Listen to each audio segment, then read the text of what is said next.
Hoy vamos a ver los números reales. Antes repasemos los racionales. Es un cociente entre dos números enteros. Eso quiere decir una división. Tenemos 3 décimos. 3 dividido 10. Como el dividendo es menor que el divisor, vamos a empezar a trabajar con decimales. Agregando que ceros.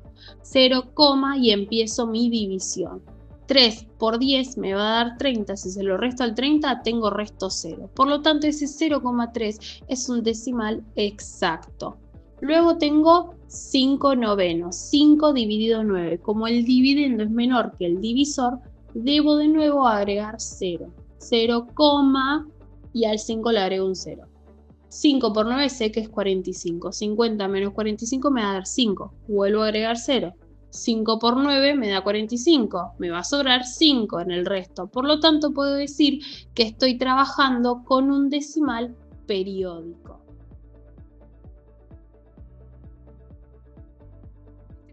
Menos un cuarto. Sí, los números racionales también pueden ser negativos. Tendría 1 dividido 4. Siguen siendo menor el dividendo que el divisor. Vuelvo a agregar ceros. Sigo trabajando con números decimales. Sé que 2 por 4 me va a dar 8, por lo tanto el resto vendría a ser 2. Como es menor, vuelvo a agregar otro 0. Sé que 5 por 4 es 20, menos 20 me va a dar 0. Ese menos 0,25 sigue siendo entonces un decimal exacto. Hasta el momento tenemos dos, exactos y periódicos. ¿Qué pasa ahora con este ejemplo? Menos 4 sobre 15avos. Va a ser menos 4 dividido 15. El dividendo sigue siendo menor que el divisor.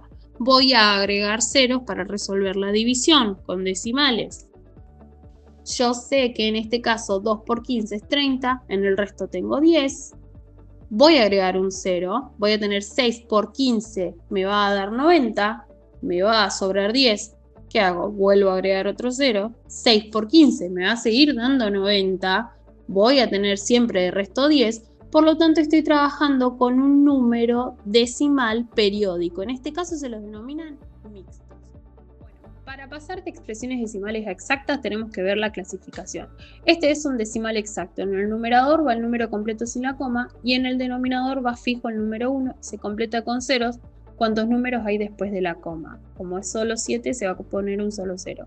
¿Qué pasa en este otro ejemplo? También es un decimal exacto, va en el numerador el número completo sin la coma, en el denominador fijo va el número 1 y como tengo dos números después de la coma, completo con dos ceros. En el caso de los decimales periódicos, también se resuelve de la misma forma. En el numerador va el número completo sin la coma, pero en cambio en el denominador, en vez de tener 1 fijos, voy a tener 9, que es con cuántos números estén dentro del periodo. En el siguiente ejemplo que tengo 0,21, 21 es el periodo, por lo tanto en el denominador voy a tener dos 9, porque tengo dos números dentro del periodo. ¿Qué pasa en el ejemplo de los mixtos, que fue lo último que vimos? El numerador también va al número completo sin la coma, pero se va a restar lo que no forma parte del periodo. En este caso, el 4, que es el único que no va a formar parte del periodo. Y el denominador se completa con 9 también, cuántos números hay cuántos números hay dentro del periodo. En este caso, 99. En el último ejemplo que voy a tener 0,23, donde el 3 es periódico, también el numerador va al número completo sin la coma, sería 23, le resto lo que no forma parte del periodo, en este caso es el 2, voy a completar con 9 porque tengo un solo número en el periodo y como el 2 está después de la coma, se va a completar con... Bueno, los números irracionales son aquellos que no pueden ser expresados como un cociente entre dos números enteros. Eso quiere decir que no puede ser clasificado como exacto o periódico. En este caso, si pongo la calculadora la raíz cuadrada de 2, me va a dar un número decimal infinito. Por lo tanto, sé que es un número irracional. Lo mismo si pongo en la calculadora la raíz cúbica de 12, me va a dar un número con decimales infinitos. Como no lo puedo escribir como una fracción, entra dentro del concepto de los números irracionales. En cambio, si yo pongo en la calculadora la raíz cuadrada de 9, me va a dar 3. 3 es un número racional, por lo tanto no es irracional. Si yo pongo en la calculadora la raíz cuadrada de 0,9, me va a dar un número decimal infinito. Entonces acuérdense que los decimales infinitos son números irracionales que los escribimos como raíces. Bueno, entonces podemos decir que los números reales es un campo numérico que está conformado por los irracionales y los racionales. En criollo, los irracionales los escribimos con raíces porque nos dan infinitos decimales, ¿bien?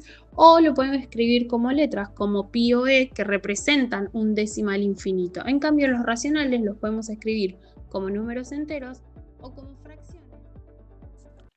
Muchas gracias por prestar atención y recuerda, a tu tiempo, no al de los demás.